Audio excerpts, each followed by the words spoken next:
It was almost 8 in the evening when the call came through. I had just finished my last set in the gym when my phone buzzed against the metal bench. The voice on the other end was tight and clipped. "Ma'am, there's been an accident. It's your daughter." For a second, the world around me slowed to a crawl. The smell of chalk on my hands turned sharp in my throat. My heart slammed against my ribs. My boots hit the floor before I even remembered locking my locker. I ran. The cold March air outside Fort Liberty bit into my skin as I crossed the parking lot toward my car. The training field lights were already on in the distance, that pale yellow glare that makes everything look colder. The radio in the car was silent. I could hear only the pounding of my heartbeat and the sound of my breath. When I reached the training area, there were flashing lights and a small crowd. A stretcher was being loaded into the ambulance. A medic leaned over the small figure strapped to it. My knees almost gave out. That tiny pink jacket, the one Lily wore every afternoon when she played near the swings. Her arms were limp at her sides and her hair was sticking to her forehead. A medic called out something I could not fully process. All I could hear was the high ringing in my ears. Someone grabbed my arm and guided me forward. It was one of the housing officers. She fell during training. "We called it in." I could barely form words. Then Tara's voice cut through everything. Calm, flat, almost rehearsed. It was just training. She fell wrong. She stood near the edge of the field, hands stuffed in the pockets of my old army sweatshirt, face pale but collected. There was no panic in her eyes, no guilt, just that detached look I had seen 100 times before when she lied. I stared at her, but she avoided my eyes, staring instead at the ground. At the emergency room of Womack Army Medical Center, the fluorescent lights hummed. My daughter lay on the table, a small oxygen mask over her face, her chest rising and falling in shallow jerks. Her legs lay stiff and still. The doctor on call, Captain Marissa Hale, examined the scans as they slid out of the X-ray machine. Her face shifted from neutral to something else. Her jaw set hard. She looked up at the medic, then at me. Her voice was measured but tight. "Her injuries are not consistent with a simple fall." Behind me, Tara let out a nervous laugh. It was training. She tripped. Kids trip. I wanted to turn and grab her shoulders. Instead, I stared at Lily's small fingers curled against the sheet. I could feel the pulse hammering in my throat. Captain Hale slowly closed the folder, then turned toward the 2 MPs outside the door. Her voice cut through the room like a blade. "No one leaves until we call CID." For a second, no one moved. The medic froze mid-step. Tara's breath caught audibly. I felt something inside me shift. All the fear was still there, but beneath it, a harder current began to rise.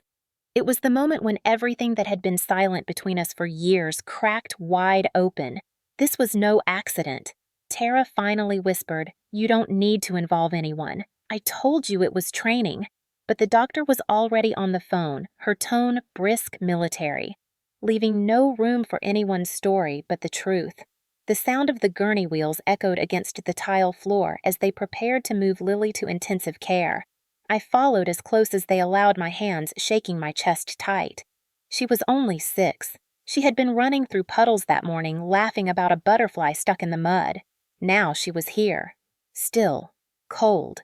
I looked back at Tara just once. She stood near the doorway with her arms folded, her jaw clenched, but I could see it in her eyes. A flicker of fear. She knew exactly what was about to happen. I pressed my hand against the cold metal of the wall and forced myself to breathe. Everything I had ignored over the years. Every line I had let her cross. Every time I had chosen silence for the sake of peace.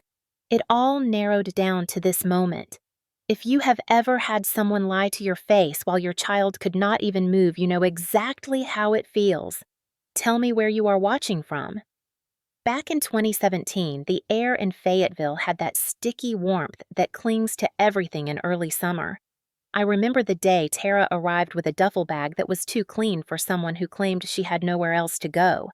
She stood at the door of my base housing smiling like she had done me a favor by showing up. She was my stepsister, the daughter of my late stepfather, someone I had barely spoken to for years. Our parents were gone. I was still adjusting to being a single mom stationed at Fort Liberty, working long hours and raising Lily on my own. It felt like the world had narrowed to duty rosters and daycare pickups. When she asked if she could stay for a while, I told myself it was family, that it was the right thing to do. I signed her in under the housing policy that allowed extended family to live on base temporarily. I even told the admin officer it was a short stay. I believed it then. Tara moved in like the house was built for her.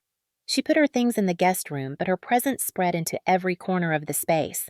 She walked around barefoot, drinking the orange juice I bought for Lily. She left clothes on the couch. She talked over me at the dinner table. The first time she picked Lily up from daycare without telling me, I brushed it off as a misunderstanding. She told the staff at the center that she was family and smiled like she was the hero of the day. I tried to be grateful for the help. I was working long shifts and my body felt like lead most nights. But something about the way Tara lingered in Lily's room made my stomach tighten. She was always sweet around other people. To my squad mates, she was the perfect houseguest. She brought cookies to the neighbors. She waved at everyone with that soft little laugh that made her look harmless. She even joked about how she and I were basically sisters in arms. It worked. People liked her. They called her charming. But behind closed doors, it was different. She would toss casual remarks that cut sharper than she knew. Lily doesn't really look like you. Are you sure she's not better off with someone else? You know, not everyone's meant to balance a kid in the army. I would keep my mouth shut, telling myself silence was easier than conflict. I was training for a new assignment and my schedule was brutal. I convinced myself it was better not to fight with family. Her jealousy leaked through in small ways at first. She made faces when Lily hugged me after work. She criticized the way I folded Lily's clothes. She rolled her eyes when I read bedtime stories. When Lily's kindergarten picture came back in the mail, Tara held it up and said, "Well, at least she's cute." There was no warmth in her voice. She treated Lily like a prop. I still tried to smooth things over, every time I told myself she'd leave soon. Then she started inviting people over without asking me. Soldiers she barely knew, civilians from outside the gate. She said it was harmless. "It's just a few friends, Savannah. Don't be so uptight." But I knew the rules. I knew what happened when housing security found out about unsanctioned guests. My name was on the lease, not hers. Every time I came home from the field, I had that knot in my gut, wondering who might be sitting in my living room this time. She laughed when I asked her to stop. She said, "You act like this place belongs to you alone. I'm family too." It was around that time Lily started getting quieter. She would cling to my uniform sleeve when Tara was in the room. She would whisper things like, "She's loud," or "She doesn't like me." I kept telling her Tara was just adjusting. I told myself it wasn't a big deal, but it was. It was growing. The worst part was how believable Tara could be. When anyone else was around, she would play the role of loving aunt. She braided Lily's hair for school pictures. She clapped at her kindergarten performance. She brought snacks to the playground. People thought she was the cool young aunt stepping up to help. No one saw the way she would roll her eyes when Lily laughed too loudly. No one heard the sharp whisper when the door closed. "Quiet down. You're giving me a headache." I was tired. I told myself over and over that deployment stress was making me sensitive, that family was complicated, that keeping the peace was better than fighting over small things. The truth is, I let the cracks spread because I didn't want to face how deep they already were. Tara had a way of making me feel like I owed her something for existing under the same roof. She said things like, "You'd be lost without me," and sometimes I believed her, not because it was true, but because I was exhausted. The day I walked into the kitchen and saw Tara teaching Lily to punch a pillow like it was a training bag, I laughed it off. I thought maybe this was her way of connecting. Lily was 5 then, too small for real training. I told Tara to be gentle. She gave me a smile that didn't quite reach her eyes and said, "Relax. I've got it handled." It should have set off alarms. But I was in uniform juggling schedules, and I let myself believe she could do one thing right. Looking back now, it was all there. The jealousy, the control, the quiet little remarks she thought I couldn't hear, the way she treated Lily as if she were something to manage instead of someone to love. Those were the cracks. They began long before the fall on that cold March evening years later. They were built into every quiet night I chose silence. Every shift I worked late because I thought keeping my head down was the right way to survive. I see that clearly now. Those cracks were already waiting.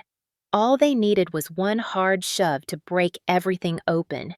It happened slowly at first, so slowly that I almost didn't notice it.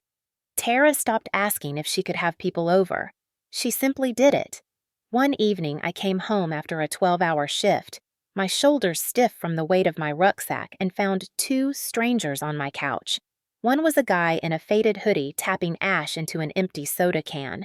The other was a girl with chipped nail polish flipping through my mail like it belonged to her. Tara leaned against the kitchen counter with her arms crossed, grinning like she was the host and I was the guest. "Relax, Savannah," she said. "They're just friends. We're hanging out." I reminded her that this was military housing, that guests needed clearance, that my name was the one on the lease. She rolled her eyes like I was a child. "You're so uptight. Nobody cares." She was wrong. I cared. I cared because if something went wrong, if the MPs showed up, I would be the one standing in front of my commanding officer explaining why two unregistered civilians were inside my home. But she didn't care because the consequences would never fall on her. That became a pattern. She brought people in, let them drink, turned the TV up loud while Lily tried to sleep. Sometimes she locked the door to Lily's room so she could clean or organize things. I told her to stop. She smirked. "I'm just helping you out. You're always gone." She acted like she was co-parenting Lily, like the house and the child and the life I had built were hers to shape. She started picking Lily up from daycare more often without telling me. She rearranged the kitchen cabinets. She moved furniture. She claimed my car keys because hers were somewhere in the bag. When I told her no, she would sigh dramatically and say, "Fine, do everything yourself. You're such a control freak." In truth, it wasn't that I loved control. It was that I was barely holding everything together. Between long hours at the unit early mornings with Lily and mandatory weekend training, I didn't have the bandwidth for these fights. Every argument with Tara felt like stepping into quicksand. The more I tried to assert myself, the deeper I sank. She knew exactly how far she could push without crossing the kind of line that would get her thrown off base.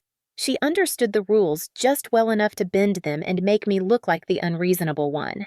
She started inserting herself into parenting decisions. One afternoon, Lily came home with her hair chopped unevenly.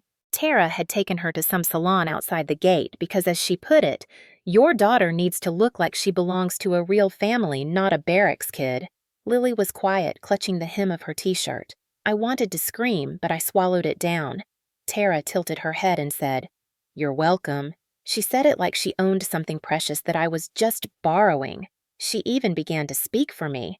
When neighbors asked about plans for the weekend, she would answer before I opened my mouth. "We're going to the lake," she'd say. "We're busy with family stuff." She used the word, "we like a shield," a way to make her presence legitimate. On base, people assumed we were close because that's what she made them believe. She wore that false sweetness like a uniform, and the more convincing she became to others, the more trapped I felt. There were nights when I lay awake listening to the muffled music from the living room, her friends laughing while Lily pressed her face into my shoulder. I whispered to her to go back to sleep. I told her everything would be fine. But inside, I was shrinking. I kept thinking about how fast news spread in the Army. One incident, one complaint from a neighbor, and I'd be facing my first sergeant in an office that smelled like burned coffee, explaining why my home had turned into a circus. I carried that fear every day. It pressed down on my chest until breathing felt heavy. The worst part was how she used the label of family like a weapon. She knew the base regulations were complicated when it came to family members. She would throw it back at me whenever I tried to set a boundary. "You can't kick me out," she'd say. "I'm family. You think the Army wants to look like it doesn't care about family."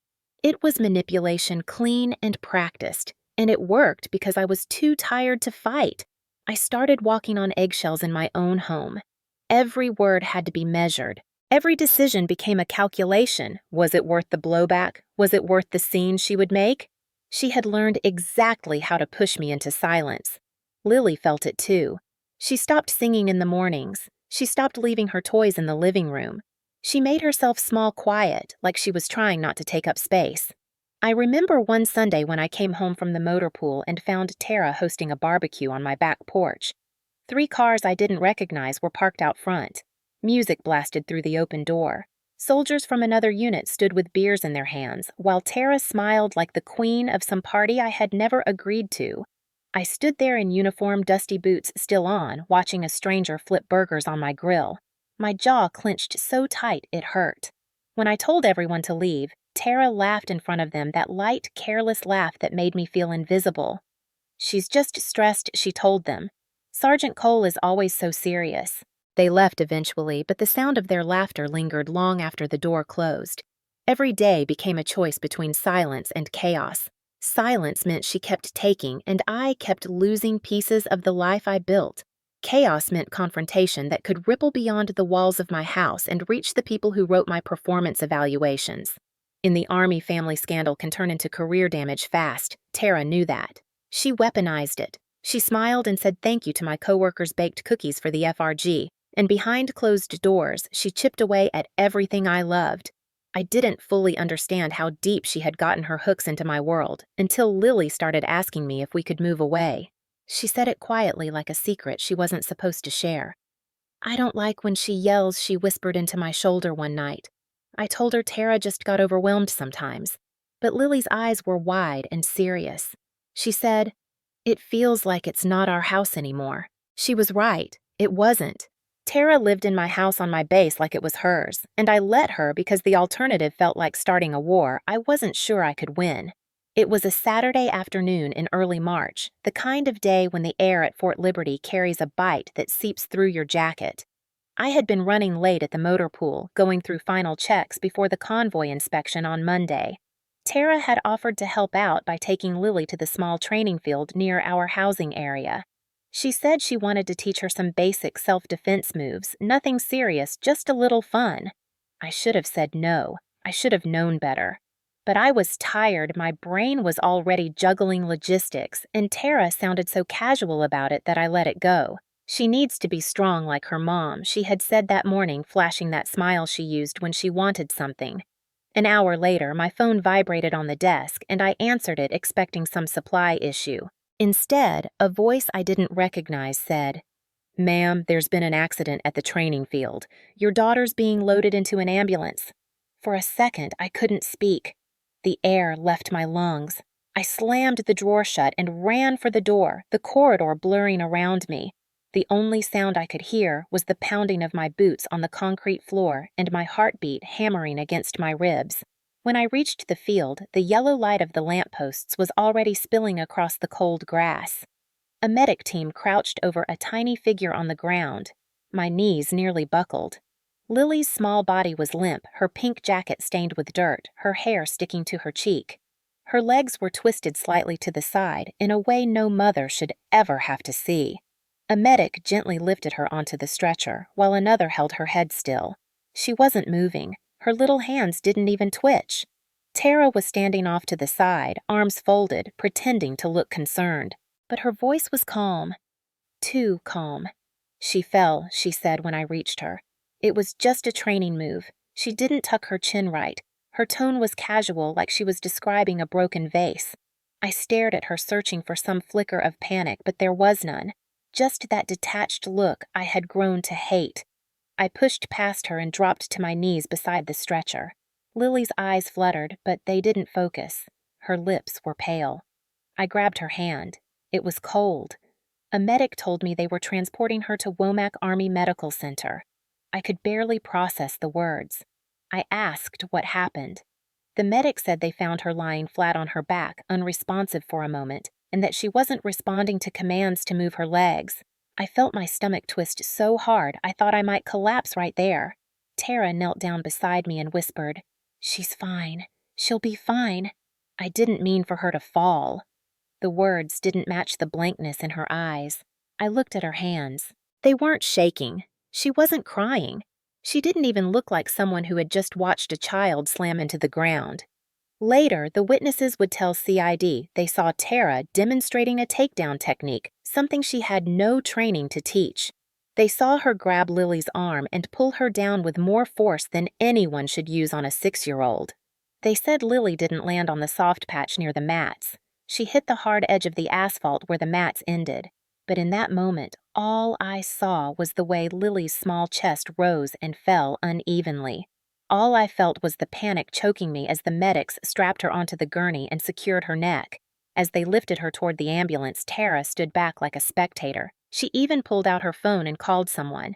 I caught pieces of her voice, light and airy. "Yeah, it's fine, she just fell wrong." "Fine." She said fine. My child wasn't moving her legs, and Tara said fine. I climbed into the front seat of the ambulance while they loaded Lily in the back. The sirens cut through the bass, their high wail slicing into my chest. My hands shook against the dashboard. I kept replaying every time I had ignored the warning signs, every night I had chosen silence. The medic in the back yelled vitals into his radio. Lily didn't speak. She didn't even open her eyes. At the hospital entrance, the automatic doors flew open and the team rushed her down the corridor. I followed until they pulled me back to clear the trauma bay. Tara strolled in moments later, hands in her jacket pockets like she'd just finished a walk. One of the nurses asked if she was the one who called. She nodded. "Yeah, I called 911. It wasn't that big of a deal at first. I thought she'd get up." "Not that big of a deal." The words hit me like a slap. She had thrown my daughter onto the ground hard enough to make her lose sensation in her legs, and she spoke like it was nothing more than a scraped knee. The rage was there, hot and silent, sitting beneath my ribs. But above it all was fear. Fear so cold and sharp that it made my hands numb. I pressed my forehead against the cold wall outside the trauma room and whispered her name. Lily. My Lily. She had been laughing that morning, spinning around in her pink jacket while the wind tangled her hair. And now she was lying inside that room with a neck brace and motionless legs because Tara thought teaching a takedown was a fun way to spend an afternoon. In the corner of my vision, Tara leaned against the wall scrolling through her phone. Not crying, not panicked, just waiting, as if this entire day was a mild inconvenience. That was when the last of my denial cracked. This wasn't an accident. This was cruelty wrapped in a thin layer of excuses. She called it training. I called it what it was. I called it cruelty. And as I stood there outside that door, I made a promise to myself that I wasn't going to stay silent anymore. The bright lights of Womack Army Medical Center burned down on everything like they were trying to strip away the shadows. The air inside smelled like antiseptic and cold metal, and every sound seemed to echo a little too loudly. The nurses moved quickly, speaking in clipped, efficient tones.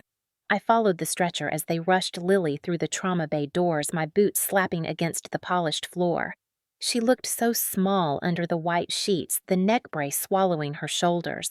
Her face was pale, lips parted slightly, and her hands lay still at her sides. A nurse asked me to step back as they began the emergency evaluation. I stood just beyond the threshold, watching their hands move over her tiny frame, attaching monitors, checking for response. Every time they asked her to move her legs and got nothing in return, my heart squeezed tighter until it felt like I was breathing through a straw. Tara stood a few feet away with her arms crossed. She wasn't crying. She wasn't panicked. She leaned against the wall like someone waiting for a delayed flight. When one of the nurses asked what happened, she shrugged lightly and said, "She fell wrong during training." It wasn't anything serious. Her voice was light, almost bored. My fists clenched at my sides, nails biting into my palms. Captain Marissa Hale entered the room, her hair pulled back in a tight bun, eyes sharp and calm. She glanced at Lily, then at the chart the nurse handed her.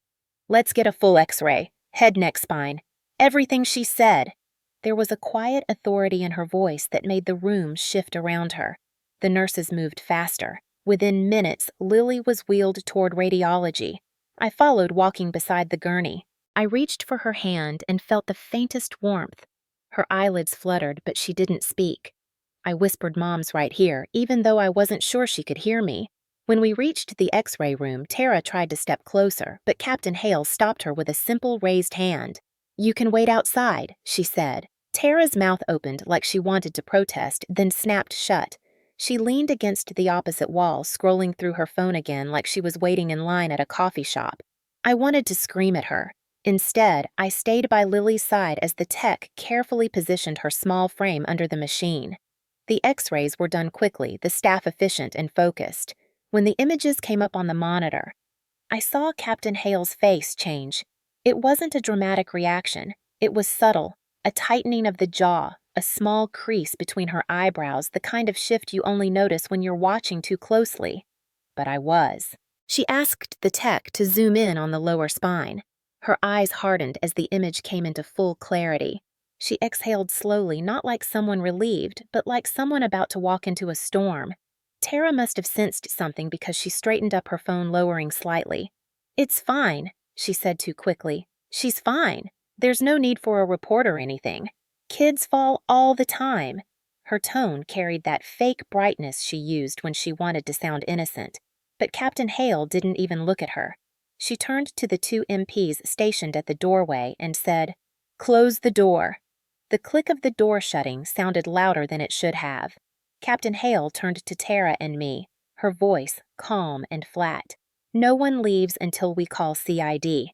For a second, everything in the room went still. The sound of the heart monitor was the only thing that moved. Tara's face froze. Her mouth opened and closed like she couldn't find the right lie fast enough. "Wait, what? That's not necessary. I told you she fell. I don't even know what CID is for. This was just training." She tried to laugh, but it came out shaky. Captain Hale didn't respond. She turned back to the monitor and tapped the screen. "Her injuries are not consistent with a simple fall," she said. "This is trauma from impact, forceful impact." She spoke like someone who'd seen too much to be surprised. Tara's face drained of color. I moved closer to Lily's side, gripping her hand tightly. My knees felt weak, my chest tight. I could still see the image of her lying on the ground, her legs twisted unnaturally, Tara standing there with that blank expression. For years, I had stayed silent to keep the peace. In that moment, the silence broke. Tara tried again, her voice rising. "I'm telling you it was an accident. She just tripped." Captain Hale finally looked at her then. It wasn't an angry look. It was something colder, something that said she'd already decided Tara wasn't in control anymore. She turned to one of the MPs. "Get CID here now." The MP nodded and left. The room shifted. The air felt heavier. Tara backed toward the wall like she could disappear into it. Her hands shook now just slightly. She wasn't calm anymore. I leaned closer to Lily and whispered her name. Her fingers twitched just a little, a tiny movement, but it felt like the only thing keeping me upright. My throat burned with a mixture of fear and rage. This wasn't just a bad day. This wasn't just a fall. This was everything I had ignored coming home to roost. 15 minutes later, 2 CID agents walked into the room. Their uniforms were sharp, their movements steady. They spoke quietly with Captain Hale, who handed them the X-ray images. One of the agents turned to me. "We'll need to ask you some questions, Sergeant Cole." His tone wasn't unkind, but it carried weight. He knew something was wrong. Everyone in the room did. Tara tried to speak before I could. "She fell, I told you. She just fell." Her voice cracked on the last word. One of the agents didn't even look at her. He simply said, "Ma'am, you'll have your turn." The second agent crouched down slightly to my eye level. Was anyone else present when this happened? I shook my head, my voice catching in my throat. "No." "She took my daughter out there alone." He nodded once, expression unreadable. Then he turned back to Captain Hale. "Preserve everything. We'll treat it as a possible assault until proven otherwise." Tara's head snapped toward him. "Assault? That's insane! I'm her family!" Her voice was climbing higher, but no one in the room seemed moved by it. The agents had already started their process. One wrote notes, the other pulled out his radio. I felt the shift deep in my chest. For so long, Tara had held the power inside my house. She had been the one pushing boundaries, pulling the strings. But here in this room, with the hum of machines and the cold authority of CID, her voice meant nothing. For the first time in years, I didn't feel trapped. I felt the ground tilt toward the truth. Captain Hale approached me quietly. She didn't touch me, but her presence steadied something inside. "She's going to need surgery," she said gently. "But right now, we need to let them do their work. This isn't on you." I nodded slowly, blinking back the hot sting behind my eyes. Tara started pacing like a caged animal, muttering under her breath, trying to stitch together a story that would make this go away. But every time she spoke, the room got colder, quieter, like everyone could smell the lie before it left her mouth. When they wheeled Lily toward the operating room, I followed until they stopped me at the double doors. I pressed my forehead against the cool glass, watching her disappear down the hallway. Behind me, Tara was still talking, but her words were background noise now. The only sound that mattered was the memory of Captain Hale's voice saying, "No one leaves until CID arrives." That sentence felt like a door slamming shut behind Tara and another door opening in front of me. I stepped away from the window and looked directly at her. She froze mid-sentence. For the first time, I saw something flicker in her eyes that wasn't arrogance. It was fear. If someone ever thought they could hurt your child and walk away, what would you do? The day after the accident began like no other day in my life. The numbness from the hospital hadn't worn off, but something inside me had shifted. For years, I had swallowed my anger, let Tara's manipulation dictate the temperature of my own home. But as I stood outside the CID building that morning, my hands curled into fists at my sides, I knew that silence was done. My daughter lay in a hospital bed with metal braces on her spine. Tara had finally crossed a line that could never be erased. The wind was sharp, cutting across the parking lot, but my mind was colder. The CID agents wasted no time. They sealed off the training field before dawn orange tape marking the boundary around the patch of asphalt where Lily's body had hit the ground. Watching from the edge of the lot, I saw them photograph every angle measure, every distance, and collect samples from the rough edge of the mats. They found the exact spot where her head had struck. I recognized the pale pink hair tie lying in the grass. It had slipped from her hair during the fall. The sight of it should have broken me, but it didn't. It hardened something inside. They interviewed everyone who had been in the housing area that afternoon. A sergeant from Bravo Company told them he saw Tara demonstrating something to Lily, then pulling her arm in a way that made him flinch. He said Lily didn't trip. She went down like someone had been shoved. Another soldier said Tara laughed right after, like it was nothing. Their words were recorded, every statement taken down with steady hands. Tara didn't know it yet, but the story she was building in her head was already starting to crack. I asked for legal counsel.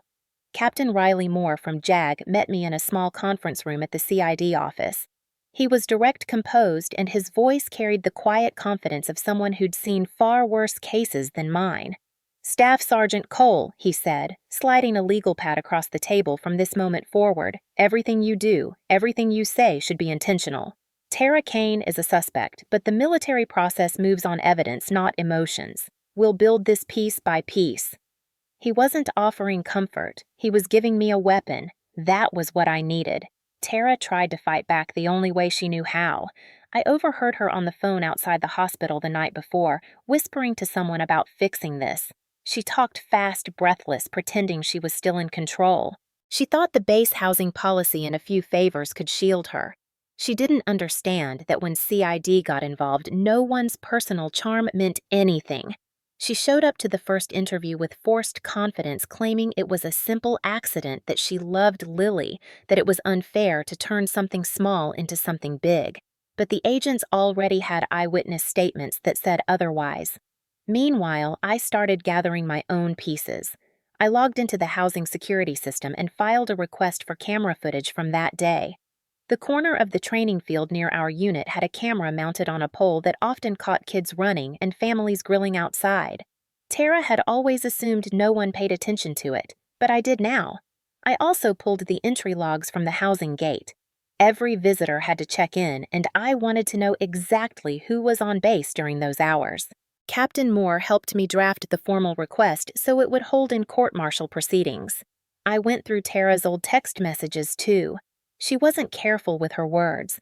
There were messages to her friends about how Lily was too soft, how she was going to toughen her up, how I babied my daughter. I saved everything: screen captures, date stamps, thread histories. Each message felt like a nail sealing the coffin of the story Tara had built around herself. The CID agents returned to the field 2 more times that week. One of them walked me through what they had found: impact patterns on the mat, distance measurements between where Lily had stood and where she fell. "This isn't consistent with someone losing balance," the lead agent said. "Someone applied force." His voice was calm, clinical, but each word cut through me. Tara had laid her hands on my daughter with force. Not an accident, not a stumble. Force. Tara started trying to reach me after that. Text messages, calls. "Savannah, you're blowing this out of proportion. She's fine. She's going to walk again, right? So why are you doing this? We're family. Don't let outsiders come between us." Her words used to make me doubt myself. Now they just made me colder.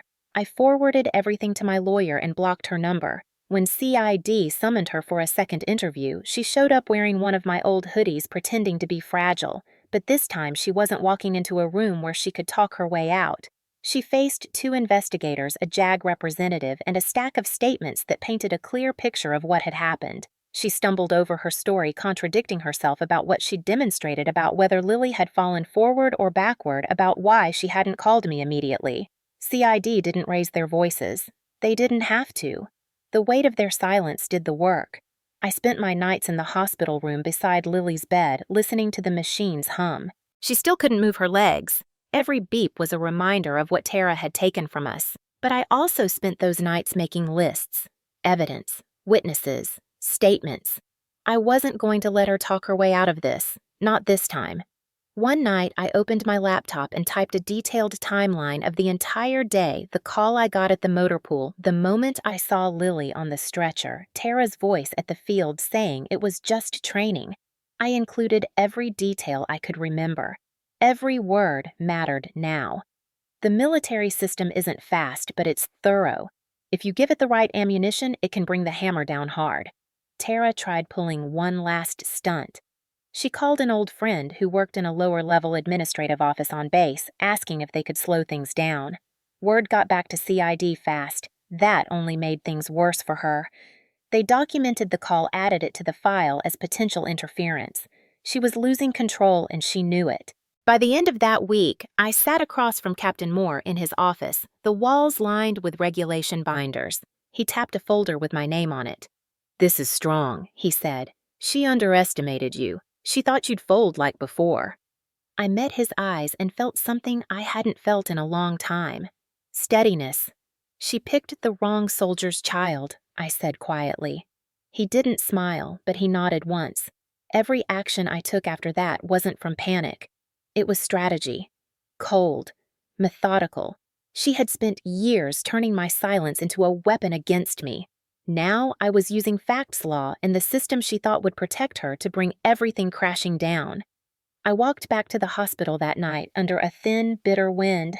Lily was asleep when I arrived. I sat beside her bed, my hand over hers, staring at the machines that surrounded her. I whispered, "They can't touch us now, baby. Not anymore." I meant it, because this time the fight was on my ground. The courtroom at Fort Liberty wasn't the kind with oak-paneled walls and soft lighting. It was a sterile conference room converted for the Article 32, hearing its white walls reflecting every sound like a mirror. Rows of uniformed personnel filled the chairs. Officers, NCOs, a few civilians from Housing Command. Word had spread quickly through the base, and everyone wanted to see what would happen. This wasn't just a family dispute anymore. This was military justice. I sat near the front uniform, pressed hair pulled back tight, my hands resting on my knees to stop them from shaking. Across from me, Tara sat at the defense table in a plain blazer, her face pale beneath a layer of makeup. She had always been good at pretending to be harmless. That mask was the only weapon she had left. The presiding officer called the hearing to order, his voice firm. CID entered first, followed by the JAG prosecution team. I saw Captain Riley Moore give me the smallest nod. He didn't need to say anything. Everything we had built over the past weeks was ready. Tara shifted in her seat as the first piece of evidence was introduced, the housing camera footage. The monitor in the front of the room flickered to life. The image wasn't high definition, but it didn't need to be. It showed Tara standing with Lily on the training field, the mats bright against the gray ground. Tara grabbed Lily's arm and swung her down. The child's body hit the edge of the mat. Even through the grainy feed, you could see how unnatural the fall was. The entire room went silent except for the faint clicking of the playback controls. Then Tara's face appeared on the footage expression, blank hands on her hips. She didn't rush forward. She didn't kneel down. She just stood there and then pulled out her phone. Someone in the back of the room exhaled sharply. Tara's attorney shifted uncomfortably. She stared at the floor as if she could will herself out of the room. But the footage played again from another angle zoomed in. This time there was no denying the motion, no misinterpretation, no story to twist. CID moved on to the witness statements. One by one, soldiers and neighbors testified. A sergeant described hearing Tara brag earlier that day about teaching Lily to be tough. Another neighbor testified that Tara had laughed right after the fall, telling someone on the phone it wasn't a big deal. None of them seemed eager to be here, but their voices were steady. They had seen enough to know the truth. Then Captain Marissa Hale took the stand. She wore her uniform like armor shoulders squared, voice steady. She was the one who had read Lily's scans the night of the accident. Her injuries are consistent with force, she said clearly. Not a simple fall, not an accident. Her words didn't rise. They didn't need to. They filled the room anyway. The defense tried to paint it as a misunderstanding. Tara's lawyer said she loved Lily, that she made a mistake. Tara finally broke into tears, clutching a tissue and shaking her head. It was just an accident, she whispered over and over. I didn't mean to hurt her. But as the prosecution laid out the timeline, the camera footage, the X-ray reports, the gate logs, the texts, where Tara mocked my parenting, her tears looked less like grief and more like a performance. I sat still and watched her crumble. I had imagined this moment in the quiet nights by Lily's hospital bed. The mask Tara wore for years, the one that fooled neighbors, officers, even me, finally cracked under the weight of evidence she couldn't control. I saw her shoulders fold inward as Captain Hale's words echoed through the room again. Consistent with force, not a fall. The presiding officer leaned forward, fingers steepled. This is not a matter of parenting disagreements or unfortunate accidents, he said. This is a matter of criminal conduct on federal property involving a minor. The room held its breath. For a long moment, no one moved. I could hear the faint hum of the overhead lights. Tara wiped her face, smearing the mascara she'd carefully applied that morning. When she looked up, her eyes caught mine. There was no smugness left, no power, just fear and the dawning realization that this time she couldn't talk her way out. They called me to the stand next. My voice was calm. I didn't need to scream. The facts were loud enough. I told them about the call at the motor pool, the field, the way Tara stood there with her hands in her pockets while my child lay motionless. I described the look on Captain Hale's face when she saw the X-rays. I told them how I stood by Lily's bed while Tara tried to reach people to help cover her tracks.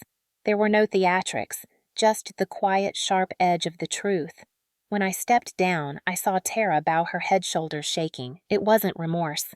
It was the moment she understood that the story she'd built around herself had finally collapsed in front of an audience that mattered. She wasn't the charming guest anymore. She was a defendant. The presiding officer adjourned the session with a firm tone. There would be a formal court-martial. Tara's bail request was denied. The MPs escorted her out through the side door while the room remained silent. Every soldier in that room saw it the moment her mask broke. Justice has a way of finding its way through lies. Have you ever seen a mask break in public? The call came on a Tuesday night when the hospital halls were too quiet, and the hum of the machines beside Lily's bed was the only thing keeping me anchored. I glanced at the phone on the chair beside me. Unknown number. The display showed it was coming from the detention facility on base. My fingers hovered over the screen for a moment before I answered. The line crackled softly. Then her voice came through smaller than I'd ever heard it. Savannah. She was crying. Not the cold, calculated kind of tears she used in front of other people.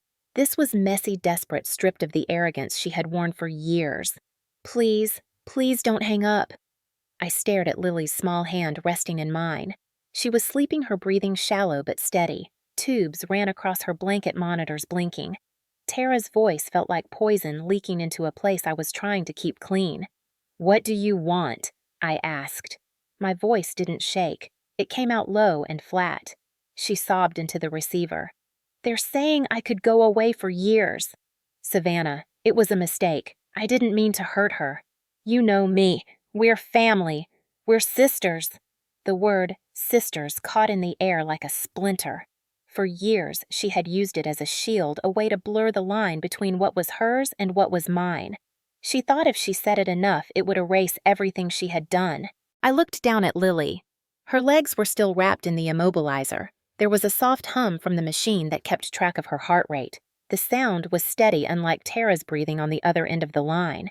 "You threw my daughter on the ground," I said. "You called it training, and now she may never walk again." "It was an accident," Tara whispered. "I swear." I panicked. I didn't know what to do. "Please, Savannah, you have to help me. If you speak for me, if you tell them it was a misunderstanding, they'll listen. You're a soldier. You have a good record. They'll believe you." I closed my eyes and let the silence stretch. For so long, Tara had counted on my silence to protect her. She had counted on me to put family above everything else. She thought I was still that woman, the one who stayed quiet when she brought strangers into my house, the one who bit her tongue when she undermined me with my own child. She didn't understand that the moment they wheeled Lily into surgery, something inside me burned clean. I rose slowly from the chair and walked toward the small window overlooking the dark parking lot. The night was cold and silent. "You know what the last thing Lily said to me before that day was?" I asked. Tara didn't respond. I could hear her breathing broken and ragged. "She asked me if we could have the house to ourselves again. She said she didn't like how you yelled at her. She said it didn't feel like home anymore. And I told her it would be okay. I told her you wouldn't hurt her." "Savannah, please." Her voice cracked into a sob. "I didn't mean for this to happen. I just wanted her to be tougher. I wanted to help. I swear." I almost laughed. Help! That was what she called it. The years of chipping away at our lives, turning our home into something I barely recognized. The control, the manipulation. And then, the day she threw my daughter into the ground. "Help! I gave you my house," I said quietly, my voice colder than the glass beneath my hand. "I gave you a roof when no one else would. I let you live in my world, and you gave my daughter a wheelchair." There was nothing on the line for a few seconds but the sound of her sobbing. It wasn't the crying of someone who had lost a loved one. It was the sound of someone who realized they'd lost their shield. "I'll do anything," she whispered finally. "Please, just say something for me. They're going to put me away, Savannah. I can't survive that. You're all I have." I looked at Lily again, at the small bandages at the base of her spine, the way her chest rose and fell under the soft glow of the monitors. She had always been so full of movement, running, laughing, spinning in the living room with her little pink socks. That had been her world before Tara ripped it open. "You had me," I said softly. "You had a family, and you destroyed it." "Savannah, please," she repeated. Her voice was fraying, unraveling like thread pulled too tight. "You don't get to cry to me," I said. "You don't get to ask for mercy after what you did. You didn't ask for mercy when you stood there watching her lie in the dirt. You didn't ask for mercy when you called it fine. So don't ask for it now." The silence on the line stretched again. I could hear her breathing, hear the small sounds of someone trying to hold on to something that's already slipping away. "You're really going to let them destroy me?" she whispered finally. "No," I said, my voice steady. "You did that all on your own." There was no shouting, no grand declaration, just the quiet end of something that should have ended a long time ago. I ended the call and stared at my reflection in the window. For the first time in years, I didn't see the woman Tara could manipulate. I saw someone who had chosen her child over the weight of blood and false loyalty. I walked back to Lily's bedside, sat down and held her hand again. Her skin was warm against mine. For the first time since that night on the field, I let myself breathe. Tara could beg, she could cry, she could throw every word she had at me, but nothing would change the truth. She had picked the wrong child to hurt. She had picked the wrong mother to break. Outside, the night stretched on quiet and cold. Inside, Lily slept, and I stayed awake, no longer trapped in the silence Tara had built around me. That silence belonged to her now, and she could keep it inside those walls where she was waiting for the court-martial. The morning of the court-martial was crisp and cold, the kind of cold that settles in your chest like a weight. The sky above Fort Liberty was clear and pale, as if the world had decided there would be no distractions today. This wasn't a hearing. It wasn't an investigation. It was Judgment Day. The building where the military court convened was gray and plain. Nothing ceremonial about it, but I'll never forget how the air felt when I walked through those doors holding Lily's hand. She sat in her new wheelchair, small legs covered with a soft blanket, her hair pulled back into a simple braid. She didn't say much, but her hand gripped mine the way it used to when she was learning to walk. Inside the courtroom was full. Soldiers in pressed uniforms filled the benches. Reporters from the local news station were setting up near the back, and a few familiar faces from Housing Command whispered to one another. The Article 32 hearing had already made waves, and people wanted to see the conclusion. Tara sat at the defense table in a beige jumpsuit with her wrists resting on the table. Her hair was tied back, her face bare. There was no more mask, no soft smile, no charm. Just a woman who had finally run out of places to hide. The judge read through the charges slowly, each word a hammer blow. Aggravated assault on a minor on federal property. The words rang through the courtroom like a cold wind. Tara's shoulders hunched forward as if trying to make herself smaller. I watched her carefully. For years, she'd lived under my roof, feeding on my silence. Now she had no power left. The prosecution laid out the case methodically. CID presented the camera footage again, this time in full resolution, the sound of the impact captured faintly from a nearby microphone. Witness statements were read aloud. Captain Marissa Hale's report was entered into evidence, her calm, clinical words describing Lily's injuries as the result of force, not accident. They played recordings of Tara's phone calls, her casual voice saying she just fell wrong while my daughter was being loaded into an ambulance. Then came Tara's defense. Her attorney tried to paint the act as reckless, not malicious. They said she was inexperienced, that she panicked, that prison would destroy her life. But every word sounded like air blown against concrete. This wasn't a misunderstanding. It was violence disguised as care. And in the military, that kind of violence doesn't stay hidden forever. I sat in the second row, my hand resting on Lily's shoulder. She was quiet, but her eyes were steady. She wasn't that little girl who'd asked me if we could have our house back anymore. She was different now, stronger in ways no child should have to be. When Tara's lawyer mentioned the word accident again, Lily's fingers tightened around the blanket. The judge's voice was calm when he delivered the verdict. Guilty on all counts. Tara's head dropped forward as if the words themselves had weight. 15 years confinement, the judge said, and permanent ban from all United States military installations. The sentence was final, the kind of decision that didn't leave space for appeal. Tara's attorney put a hand on her shoulder, but she didn't look at him. The MPs approached her, placing cuffs around her wrists. The sound of metal closing was soft but sharp enough to slice through the silence of the room. She turned her head just enough to look back at me. There was no plea this time, no begging, just a hollow stare like someone who finally understood that actions had consequences they couldn't control. Outside, the courtroom cameras flashed. The local news reporters spoke quickly into their microphones, summarizing the case. A woman has been sentenced to 15 years for the aggravated assault of a child at Fort Liberty, one of them said as I passed by. Sources confirm the victim was the daughter of Staff Sergeant Savannah Cole. I didn't stop walking. I had no interest in giving a statement.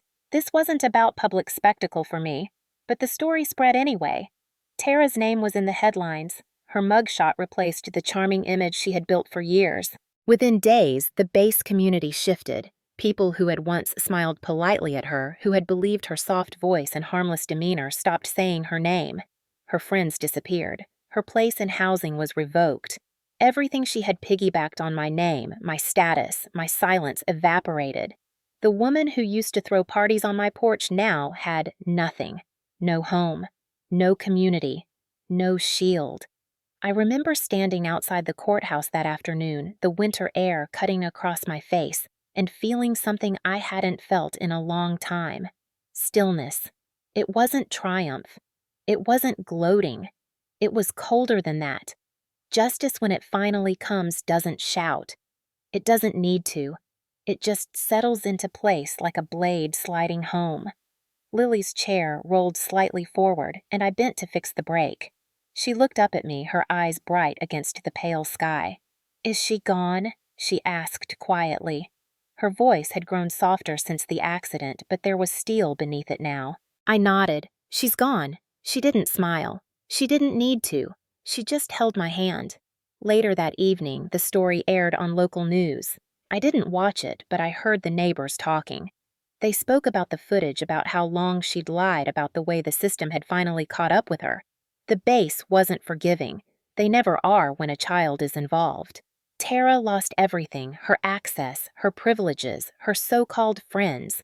She was stripped of the soft edges she used to manipulate people.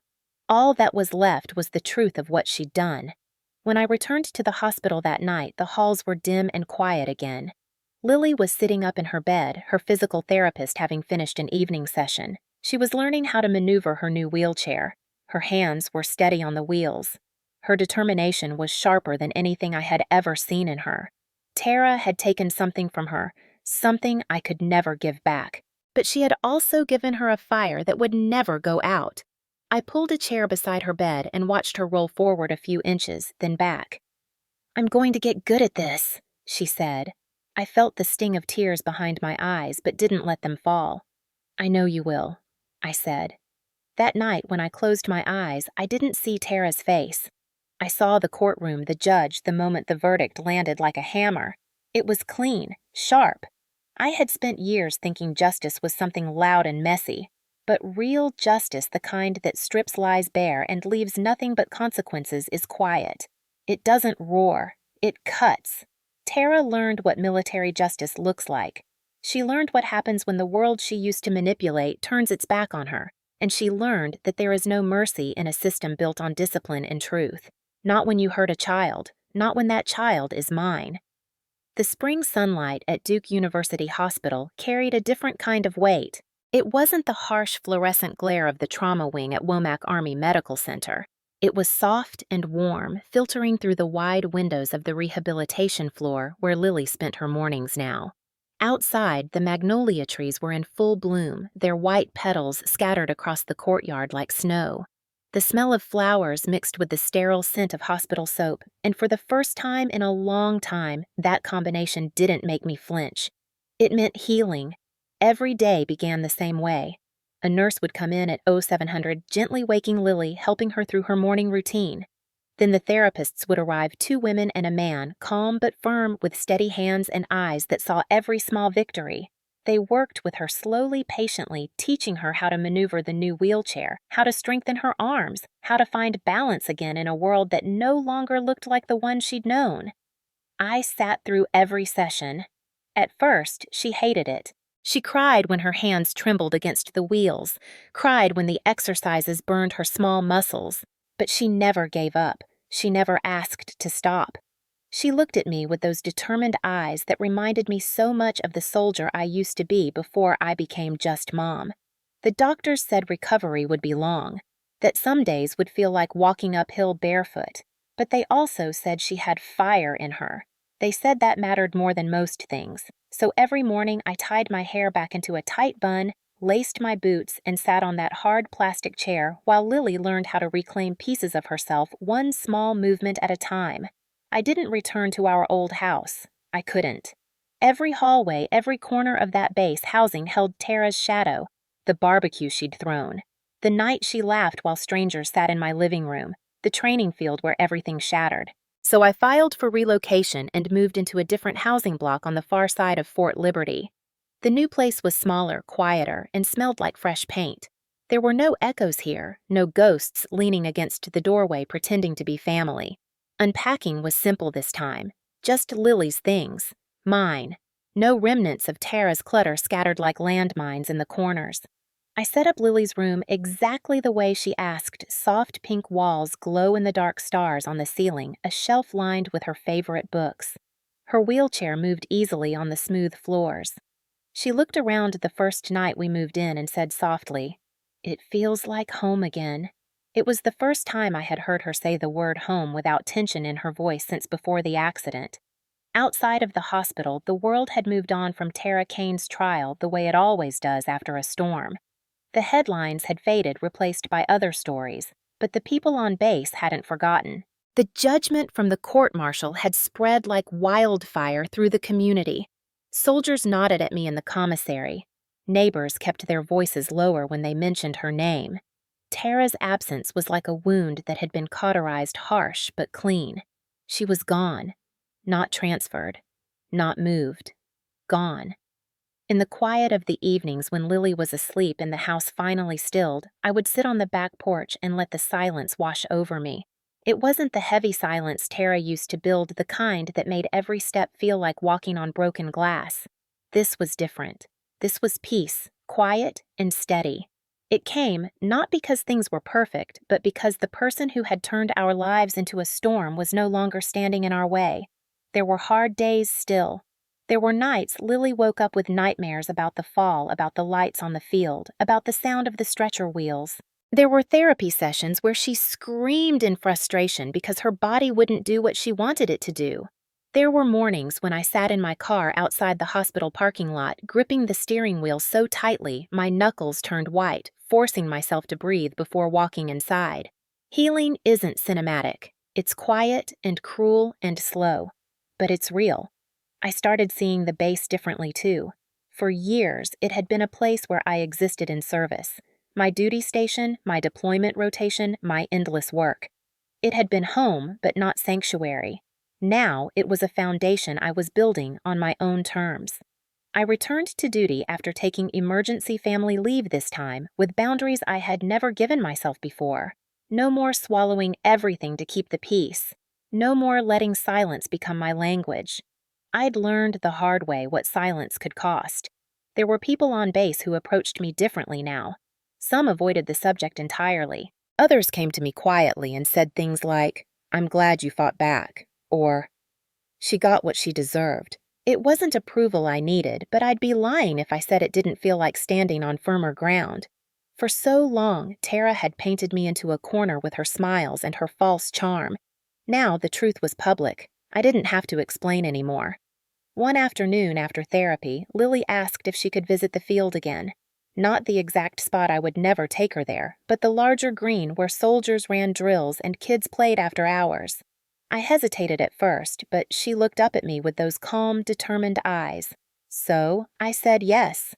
The sun was setting when we arrived, the sky streaked with gold and soft pink.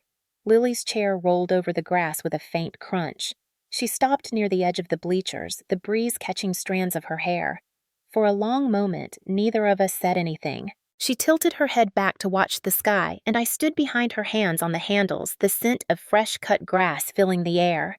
She turned to me then, a small smile playing at the corners of her mouth. It wasn't the big, carefree grin she used to give me before everything happened. It was quieter, wiser, but it was real. The first real smile I'd seen since the night the world cracked open.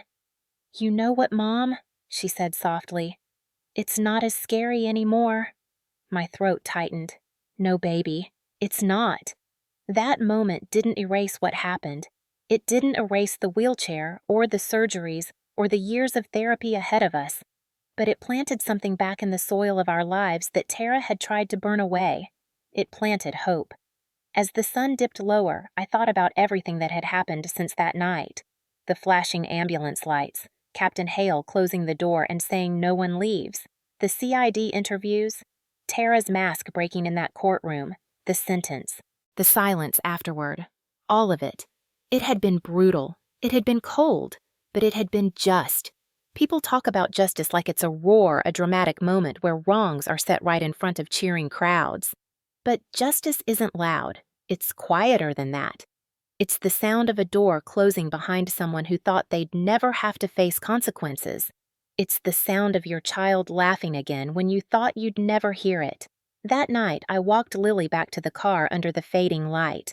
I lifted her gently into the seat, folding the wheelchair with a smooth motion I'd learned through repetition.